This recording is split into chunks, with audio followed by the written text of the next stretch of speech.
And we're talking about, why does God allow suffering? How can physical evils like earthquakes, tornadoes, and cancer be explained in God's good world?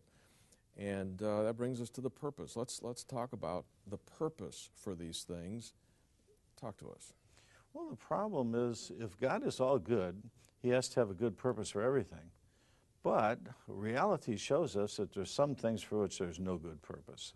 There's no good purpose for throwing babies in the air and catching them on bayonets, as you know, the brothers Karamazov, Dostoevsky's novel show. There's no good purpose for innocent people being killed or suffering, and we can all think of illustrations where there was just no good purpose for it.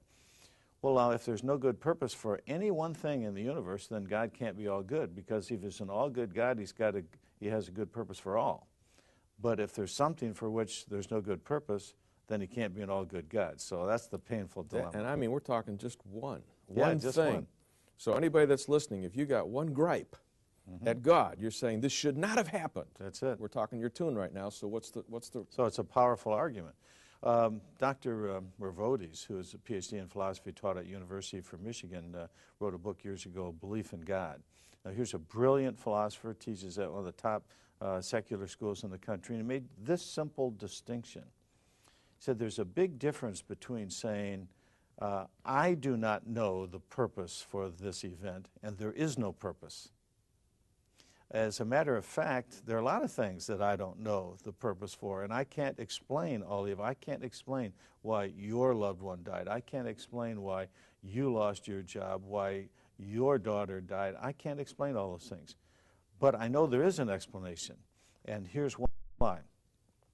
Because I know there is an all-good God who is all-knowing. Now, if he's all-knowing, he knows everything. If he's all-good, he has a good purpose for everything.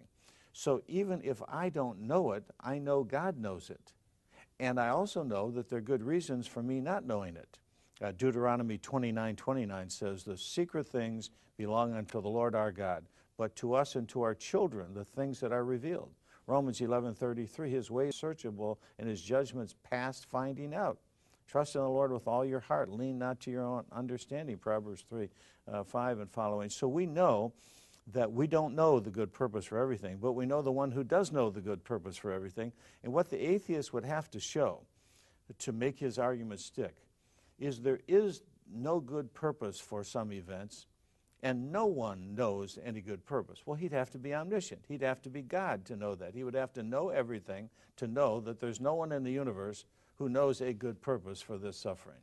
And even though I don't see it, sometimes, given enough time, even in this lifetime, I figured, oh, that's why my loved one died. So-and-so came to the Lord. That changed somebody else's life. And I can look back and see, even in my lifetime, many things I couldn't explain at the time.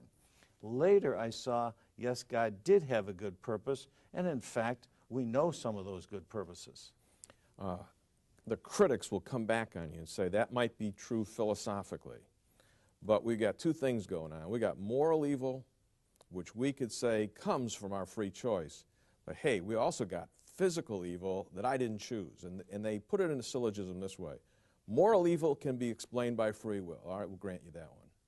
But physical evil does not result from free will. We're talking about earthquakes, tornadoes, hurricanes, meteors, floods, genetic deformity, cancer. You know, I didn't choose that, Norman. Hence, physical evils cannot be explained by free choice. That is, no one chooses to have these things.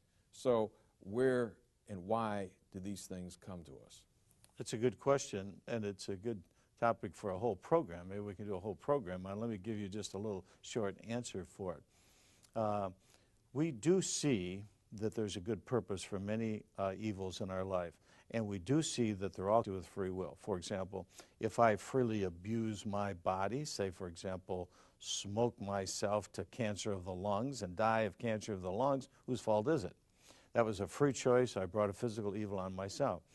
If I use my freedom and become a drunk and abuse my children, my free choice was the result of the evil that's happening on somebody else. So there's a lot of the evil in the universe can be explained by free choices that bring evil directly on ourselves and directly on someone else.